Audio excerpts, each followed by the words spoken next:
Chapter financial management. ठीक है, financial management में हमने क्या पढ़ना है बिजनेस स्टडी में, नाम से ही जैसे पता लग रहा है कि फाइनेंस को हमने इसमें मैनेज करना है। ठीक है ना, फाइनेंस क्या होता है, फाइनेंस एक इम्पोर्टेंट पार्ट है बिजनेस का, एक इम्पोर्टेंट पार्ट है बिजनेस के लिए, इम्पोर्टेंट पार्ट है बिजनेस के लिए। ठीक है ना, जो हमें बिजनेस को चलाने के लिए चाहिए होता है। फाइनेंस मतलब मनी, फाइनेंस का मतलब क्या हो गया, मनी। ठीक है, जैसे एक ह्यूमन बॉडी को चलाने के लिए, एक शरीर को चलाने के लिए ब्लड चाहिए, है ना। एक ह्यूमन बॉडी के लिए क्या चाहिए, ह्यूमन बॉडी के लिए एक ब्लड चाहिए, हमें ब्लड चाहिए, है ना।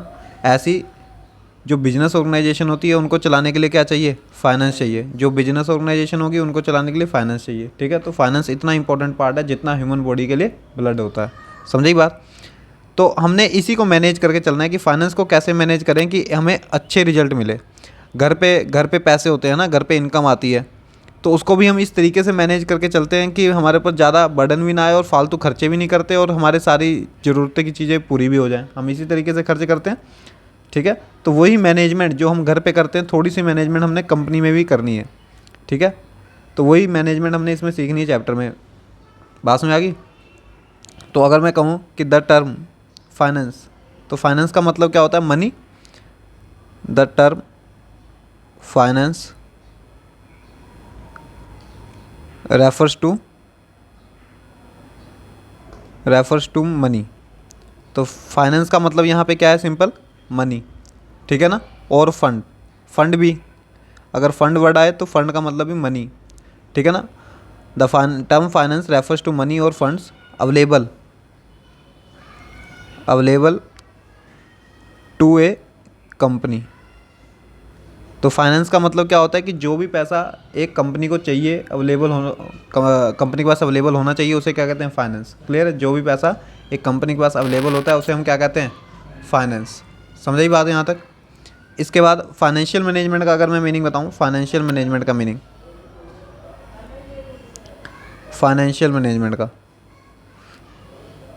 इसका मीनिंग क्या होता है।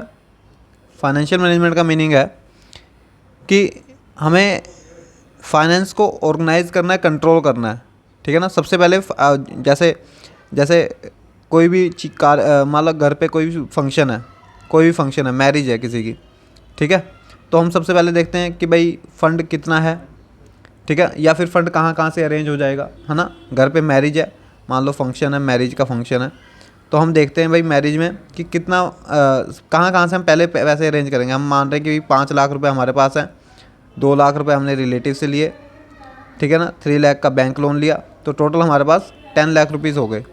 अब इस 10 लाख को कैसे लगाने हमने, ठीक है, हम क्या करेंगे कि भाई फूड पे कितना लगाना है, ठीक है, उस पर फंक्शन में जो तैयारी है, जो पर्दे उर्दे टेंट वगैरह पे कितना लगाना है, मतलब हर फंक्शन पे हम ये देखेंगे, हर चीज़ पे हम देखेंगे कि कितने कितने पैसे लगाने हैं।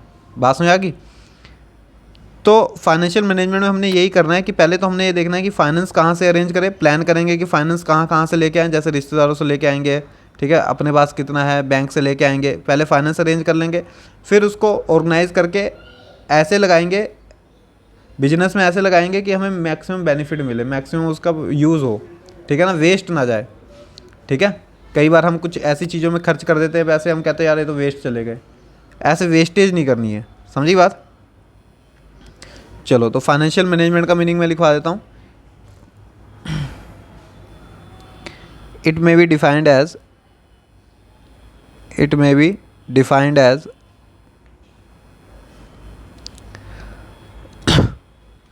planning, it may be defined as planning, organizing and controlling of financial activities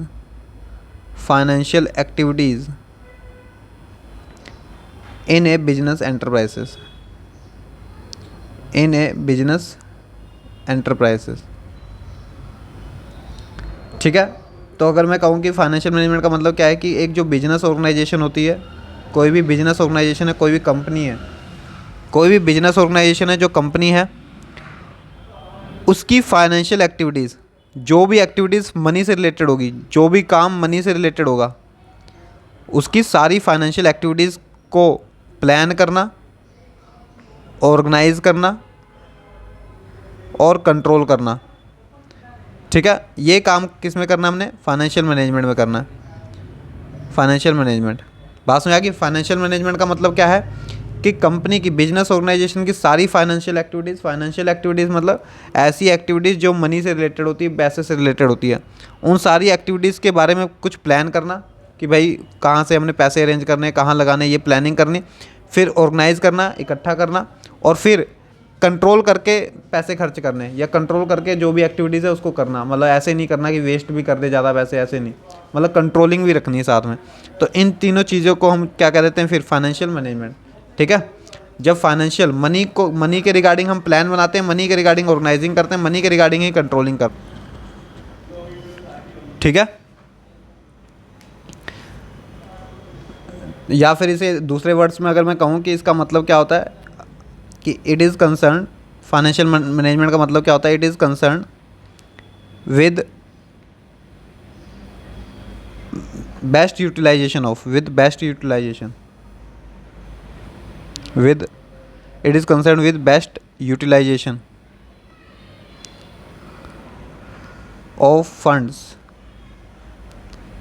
in a most effective manner, most effective manner का मतलब क्या होता है? इस तरीके से यूटिलाइज़ करना है फंड को, इस तरीके से यूटिलाइज़ करना है फंड को कि इफ़ेक्टिव मैनर मतलब वेस्टेज ना हो, बिल्कुल भी वेस्टेज ना हो। इफ़ेक्टिव का मतलब ये रहता है। ठीक है, तो फाइनेंशियल मैनेजमेंट का मतलब दूसरा मतलब क्या होता है? अगर मैं कहूँ कि यूटिलाइजेशन ऑफ फंड को इस तरीके से यूज़ करना है, यूटिलाइज़ करना है कि इफ़ेक्टिव मैनर मतलब बिल्कुल भी वेस्टेज ना हो। ठीक है ना, इस तरीके से यूटिलाइज़ करना है। ठीक है, तो अभी तक हमने क्या पढ़ा? अभी तक फाइनेंस का मीनिंग पढ़ा था कि फाइनेंस क्या होता है। फाइनेंस मतलब मनी जो भी अवेलेबल होती है एक कंपनी के पास, उसे फाइनेंस कहते हैं। क्लियर है? फिर उसके बाद पढ़ा कि फाइनेंशियल मैनेजमेंट का मतलब क्या होता है। इसका मतलब क्या होता है कि जो भी फाइनेंशियल एक्टिविटीज़ हैं बिजनेस की, जो भी फाइनेंशियल एक्टिविटीज़ हैं किसकी? बिजनेस की, उसके रिगार्डिंग हम प्लान करते हैं, ऑर्गेनाइज करते हैं और कंट्रोल करते हैं, उसी को हम फाइनेंशियल मैनेजमेंट कहते हैं। क्लियर है? क्लियर है? और लास्ट मैंने बताया कि अगर हम दूसरे शब्दों में लिखना चाहें से, तो इसे ऐसे भी लिख सकते हैं, utilisation of, best utilisation of fund का बेस्ट यूटिलाइजेशन इफेक्टिव मैनर में। इफेक्टिव मैनर मतलब वेस्टेज बिल्कुल भी ना हो। क्लियर है? ठीक है, तो इसके रिगार्डिंग हम तीन चीज़ें, फाइनेंशियल मैनेजमेंट में 3 डिसीजंस लेते हैं। It involves decision making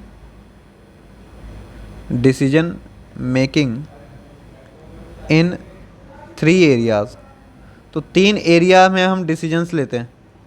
it involves decision making in 3 areas. तो 3 एरिया कौन कौन से हैं? पहला है इन्वेस्टमेंट डिसीजन। पहला हम ये डिसीजन लेते हैं कि कहाँ इन्वेस्टमेंट करनी है, इन्वेस्टमेंट डिसीजन। वैसे मैं इसे सेकेंडरी डिसीजन कहूँगा। मैं फर्स्ट डिसीजन कहूँगा फाइनेंसिंग डिसीजन। फाइनेंसिंग डिसीजन का मतलब क्या होता है कि हमें पैसे अरेंज कहाँ से करेंगे, कहाँ से पैसे आएंगे। फाइनेंसिंग डिसीजन का मतलब तुम बस ये मानो अरेंजमेंट। अभी सबसे पहले हम क्या करेंगे? अरेंजमेंट करेंगे कि पैसा कहाँ से आएगा। जैसे मैंने बताया था ना कि मैरिज का फंक्शन है, तो हमने देखा कि घर पे हमारे 2 लाख है, रिलेटिव से हमने लिए 3 लाख। बात समझ आ रही है? तो ये पहले हमने अरेंजमेंट की। तो पहला डिसीजन हम क्या करते हैं? पहला डिसीजन हम क्या करते हैं? अरेंजमेंट करते हैं। अरेंजमेंट का मतलब समझ में आ गया कि भाई पैसा अरेंज करते हैं, फिर उसको इन्वेस्ट करते हैं। ठीक है, और लास्ट डिसीजन क्या है? डिविडेंड डिसीजन कह दोगे। डिविडेंड डिसीजन को मैं बाद में ब्रीफ में डिफाइन करूँगा। ठीक है ना, डिविडेंड डिसीजन अगर, चलो बाद में देखेंगे इसको, डिविडेंड डिसीजन। ठीक है, तो 3 डिसीजन हम लेते हैं, इन्वेस्टमेंट डिसीजन, फाइनेंसिंग डिसीजन और डिविडेंड डिसीजन लेते हैं। क्लियर है? इसके बाद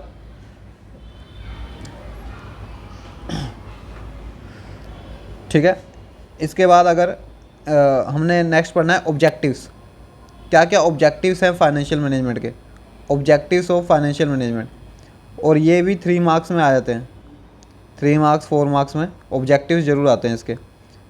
ठीक है, ऑब्जेक्टिव आ जाएंगे, या फिर ऑब्जेक्टिव से रिलेटेड एक केस स्टडी आ जाएगी। तुम्हें पहचानना होगा कि कौन सा ऑब्जेक्टिव यहाँ पे फुलफिल हो रहा है केस स्टडी में। ठीक है, तो मैं ऑब्जेक्टिव्स बता देता हूँ पहले कौन कौन से ऑब्जेक्टिव होते हैं। पहला ऑब्जेक्टिव है वेल्थ मैक्सिमाइजेशन।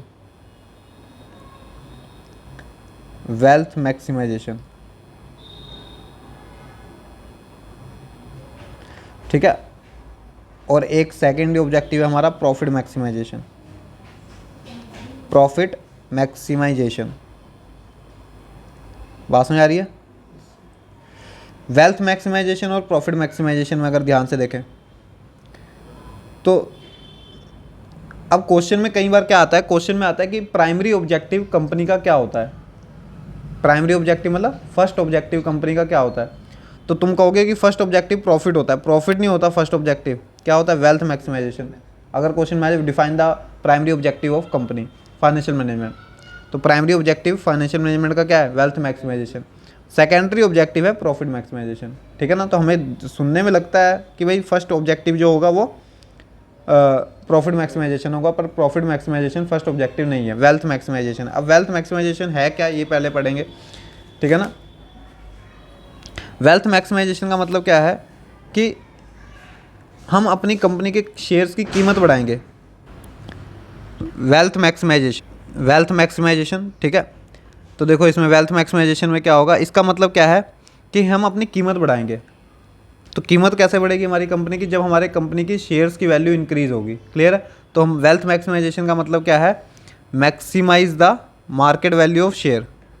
मैक्सिमाइज करेंगे हम क्या? The market value of shares, market value of shares. Shares की मार्केट वैल्यू हम क्या करेंगे? मैक्सिमाइज करेंगे। क्लियर है? और दूसरा काम हम क्या करेंगे? हम अपने इन्वेस्टर का इंटरेस्ट प्रोटेक्ट करेंगे। मतलब जो भी इन्वेस्टर हैं, ये पर्सन हैं जो हमारी कंपनी में पैसे लगाते हैं, इन्वेस्ट करते हैं, ठीक है। अगर इन्हें फ्यूचर में दिखेगा कि भाई हमारी इस कंपनी में लगाने में प्रॉफिट होगा, तभी तो ये मेरी कंपनी में हमेशा पैसे लगाते रहेंगे, है ना। तो मैं इनका इंटरेस्ट प्रोटेक्ट रखूँगा। इंटरेस्ट प्रोटेक्ट का मतलब क्या है कि इनका इंटरेस्ट हमारी कंपनी में हमेशा बना रहे। ये भी मेरा वेल्थ मैक्सिमाइजेशन में ही आएगा। एक फ़ायदा क्या होता है इसका कि अगर लोगों का इंटरेस्ट मेरी कंपनी में हमेशा बना रहता है तो इसका फ़ायदा क्या होता है कि जब भी मुझे पैसे की ज़रूरत पड़ेगी तो ये लोग एकदम से पैसे इन्वेस्ट कर देंगे मेरी कंपनी में। समझे बात? तो ये भी बहुत ज़रूरी है कि आप इन्वेस्टर का जो है इंटरेस्ट प्रोटेक्ट करके रखो, क्योंकि इन्वेस्टर तभी आपकी कंपनी में पैसा लगाएगा जब उसका इंटरेस्ट ऑलरेडी आपकी कंपनी में बना होगा। समझे बात? ठीक है। तो दूसरा काम क्या करूँगा मैं वेल्थ मैक्सिमाइजेशन के अकॉर्डिंग? दूसरा काम क्या करूँगा मैं कि अपना इंटरेस्ट जो है इन्वेस्टर का वो प्रोटेक्ट करके रखूँगा। Protect long term interest. क्या प्रोटेक्ट करूँगा? Long term interest. Protect long term interest of the investors. जो भी इन्वेस्टर्स हैं उनका इंटरेस्ट मैं लॉन्ग टर्म तक रखूँगा। क्लियर है? और उनका इंटरेस्ट कैसे रखूँगा उसके लिए मेरे पास दो चॉइसेस हैं। दो चॉइसेस कह लो या दो तरीके हैं, ठीक है ना। मैं लोगों का इंटरेस्ट कैसे बना के रखूं कि मेरी कंपनी में वो हमेशा पैसे इन्वेस्ट करते रहें। तो इसके लिए मैं दो चीज़ें कर सकता हूं कि बाय प्रोवाइडिंग, क्या क्या प्रोवाइड कर सकता हूं उन्हें? बाय प्रोवाइडिंग बोनस दे सकता हूं एक तो उन्हें, ठीक है ना। एंड डिविडेंड दे सकता हूं, ठीक है। बोनस तो पता लग गया कुछ एक्स्ट्रा पैसे। डिविडेंड क्या होता है? डिविडेंड क्या होता है कि एक कंपनी जिस कंपनी के हमारे शेयर खरीदे लोगों ने, इसने शेयर खरीदा, इसने हमारी कंपनी का शेयर खरीदा इस पर्सन ने, तो इसने शेयर खरीदा तो इसने पैसे दिए कंपनी को, ठीक है। तो कंपनी इसको क्या देगी? डिविडेंड देगी। डिविडेंड मतलब जैसे कंपनी बैंक से लोन लेती तो इंटरेस्ट पे करती, ऐसे ही इस पर्सन से पैसे लिए हैं तो कंपनी शेयर के ऊपर डिविडेंड देगी। समझे बात? तो अगर टाइम पे कंपनी से डिविडेंड देती रहेगी तो इसका इंटरेस्ट प्रोटेक्ट रहेगा, मतलब इसका इंटरेस्ट बना रहेगा मेरी कंपनी में। बात समझ आ गई? ठीक है। तो दो बातें वेल्थ मैक्सिमाइजेशन जब भी आ जाए पॉइंट की वेल्थ मैक्सिमाइजेशन को एक्सप्लेन करो तो तुमने दो बातें इसमें लिखनी है। कौन कौन सी? कि एक तो मैक्सिमाइज़ करेंगे मार्केट वैल्यू ऑफ शेयर्स की वैल्यू को मैक्सिमाइज़ करेंगे, और दूसरा हम क्या करेंगे? प्रोटेक्ट करेंगे इंटरेस्ट किसका? इन्वेस्टर्स का। क्लियर है? और कैसे प्रोटेक्ट कर सकते हैं? उसमें दो तरीके हैं। कैसे प्रोटेक्ट कर सकते हैं? दो तरीके हैं, बाय प्रोवाइडिंग बोनस और डिविडेंड, ठीक है ना। तो ऐसे हम इंटरेस्ट प्रोटेक्ट कर सकते हैं। क्लियर है? मतलब वेल्थ मैक्सिमाइजेशन का मतलब यही है। वेल्थ मैक्सिमाइजेशन पॉइंट आ जाए तो एक तो market value of share increase कर दो, और क्या कर दो कि इंटरेस्ट प्रोटेक्ट कर दो किसका? इन्वेस्टर का, बाय प्रोवाइडिंग बोनस और डिविडेंड। क्लियर है? ये हो गया पहला पॉइंट वेल्थ मैक्सिमाइजेशन का। सेकंड पॉइंट है ऑब्जेक्टिव्स में प्रॉफिट मैक्सिमाइजेशन। प्रॉफिट मैक्सिमाइजेशन हमारा सेकेंडरी ऑब्जेक्टिव रहता है, ठीक है ना। तो क्वेश्चन में ये तुमने जरूर याद रखना है कि ये सेकेंडरी ऑब्जेक्टिव रहता है हमारा। Primary objective wealth maximisation, clear है। तो ये हमारा सेकेंडरी ऑब्जेक्टिव रहता है और इसमें हम क्या करते हैं, कोशिश मैक्सिमाइज प्रॉफिट करने की, मैक्सिमाइज प्रॉफिट करने का हमारा ऑब्जेक्टिव रहता है कि ज़्यादा से ज़्यादा हमें प्रॉफिट कमाने का ऑब्जेक्टिव रहता है कि ज़्यादा से ज़्यादा प्रॉफिट अर्न करो, क्लियर है, ठीक है। और प्रोवाइड करो, provide fair rate of return, fair rate of return, provide fair rate of return to the investors, to the investors. Provide fair rate of return का मतलब पता है क्या है कि मान लो कंपनी को पहले 10 लाख का प्रॉफिट होता था। प्रॉफिट कितना होता था कंपनी को? 10 लाख का प्रॉफिट होता था। तो कंपनी पता है क्या करती थी? 10 लाख के प्रॉफिट के लिए कंपनी बस 2 लाख डिविडेंड देती थी, ठीक है ना। कंपनी 10 लाख में से 2 लाख डिविडेंड दे देती थी, ठीक है। अब कंपनी को मान लो ना, कंपनी को जो डिविडेंड हुआ है वो हो गया 80 लाख का। प्रॉफिट कितना हो गया कंपनी को? 80 लाख का। और कंपनी ने पता है डिविडेंड कितना दिया? बस ओनली 2.5 लाख, मीन्स 2 लाख की जगह 2.5 लाख रुपये, 50,000 रुपये डिविडेंड बढ़ाया बस। अब देखो 10 लाख पे हम कितना डिविडेंड देते थे? 10 लाख पे कितना डिविडेंड देते थे? 2 लाख। लेकिन 80 लाख पे कितना दे रहे हैं? 2.5 लाख। कितना कम दे रहे हैं ना।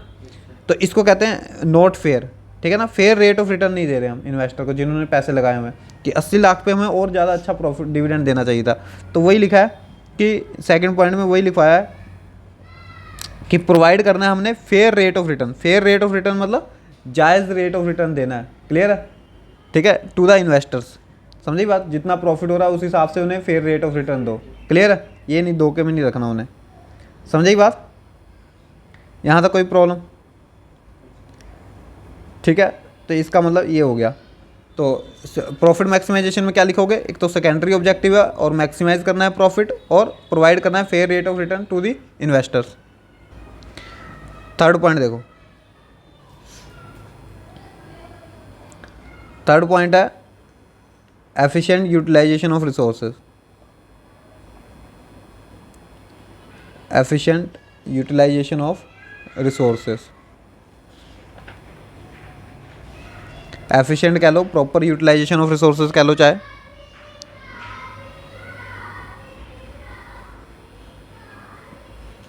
ठीक है, एफिशिएंट यूटिलाइजेशन ऑफ रिसोर्सेज। इसका मतलब क्या होता है efficient utilisation of objective resources का? एक तो ये थर्ड ऑब्जेक्टिव है ना, थर्ड ऑब्जेक्टिव है हमारा। यहाँ पे रिसोर्सेज का मतलब वो चीज़ें जो हमें हेल्प करती है। तो यहाँ पे रिसोर्स कौन है? फाइनेंस है, क्योंकि फाइनेंशियल मैनेजमेंट चैप्टर है तो फाइनेंस हमारा रिसोर्स है, मतलब जिसके थ्रू हम आगे एक्टिविटीज़ करेंगे। तो फाइनेंस जो रिसोर्स है उसको एफिशिएंट यूटिलाइजेशन मतलब बेस्ट यूटिलाइज करना है ताकि वेस्टेज क्या हो? कम हो, क्लियर है।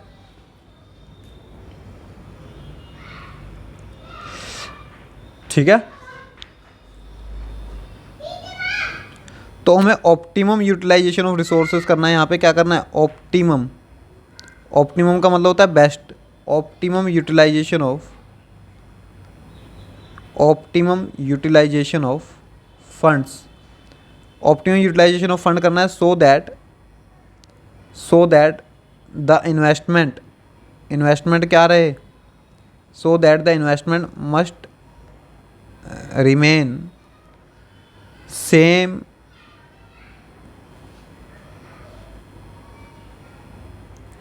And sound. Safe and sound कह लो, safe and sound, safe and sound. Safe and sound का मतलब क्या है यहाँ पे कि हमें ऑप्टिमम यूटिलाइजेशन ऑफ फंड, मतलब फंड का जो यूज़ है हमें ऑप्टिमम करना है, बेस्ट यूटिलाइजेशन ऑफ फंड करना है जिससे इन्वेस्टमेंट क्या रहे? हमेशा सेफ रहे। सेफ मतलब कि भाई कोई रिस्की ज़्यादा ना रहे काम, ठीक है ना। और साउंड मतलब कि भाई जितना पैसा लगा हुआ है वो एक बेस्ट तरीके से लगा रहे और बेस्ट हमें उसका रिटर्न भी आता रहे। समझी बात? बस इतना ही पॉइंट इसमें याद रखना एफिशिएंट यूटिलाइजेशन ऑफ रिसोर्सेज में। नेक्स्ट है efficient decision. Fourth point efficient decision. Efficient decisions. Efficient decisions का मतलब क्या है? एफिशिएंट डिसीजन का मतलब क्या है कि हमें यहाँ पे ऐसे डिसीजंस लेने हैं जिनसे हमारे मार्केट वैल्यू ऑफ शेयर्स हमेशा इंक्रीज रहे। एफिशिएंट डिसीजन का मतलब क्या है कि ऐसे डिसीजंस लो, ऐसे डिसीजंस डिसीजंस टेकन करने हमने लेने हैं जिससे हमारी वैल्यू ऑफ शेयर्स हमेशा राइज करे, राइजेस, ठीक है ना। हमारे मार्केट वैल्यू मार्केट में जो शेयर्स की वैल्यू है वो हमेशा क्या करे, राइज करे, बढ़े। हमें ऐसे डिसीजंस लेने हैं। बात समझ आ गई। एफिशिएंट डिसीजन का मतलब क्लियर हो गया। इसके बाद नेक्स्ट है point objective. Meeting financial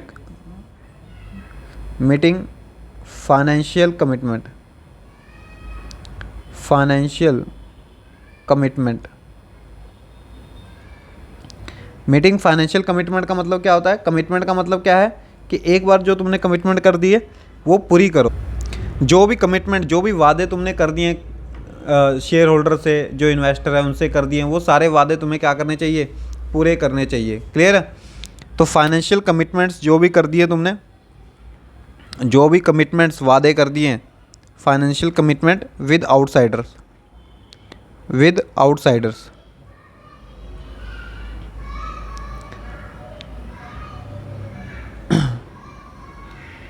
must be completed या मस्ट बी फुलफिल्ड।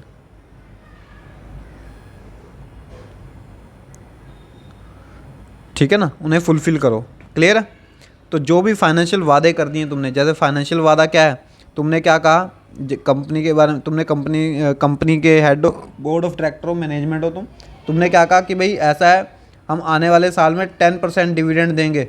अब तुमने वादा कर दिया तो 10% डिविडेंड का वादा कर दिया इन्वेस्टर से, तो 10% डिविडेंड दो भी। क्लियर है। वादा जो किया उसको पूरा करो। बात समझ आई। डिबेंचर्स को कह दिया कि हम तुम्हें 6 महीने बाद इंटरेस्ट देंगे, और 6 महीने हो गए इंटरेस्ट पे किया ही नहीं। ठीक है, ऐसा नहीं। बात समझ आ गई। तो जो भी वादे तुम कर रहे हो वो सारे वादे क्या करने हैं, तुमने पूरे करने हैं। क्लियर है। तो इसकी एग्जांपल लिख सकते हो तुम। एग्जांपल में क्या लिख सकते हो, टू पे रेगुलर डिविडेंड,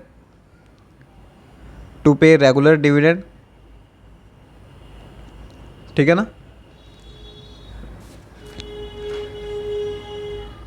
टू पे लोन्स ऑन टाइम, तुमने वादा किया था कि लोन जो है हम बैंक से वादा किया था कि लोन हम जो है वो टाइम पे दे देंगे, 5 साल बाद दे देंगे, तुम्हारा लोन वापस कर देंगे। बट अभी तक 5 साल हो गए, तुमने वापस किए ही नहीं।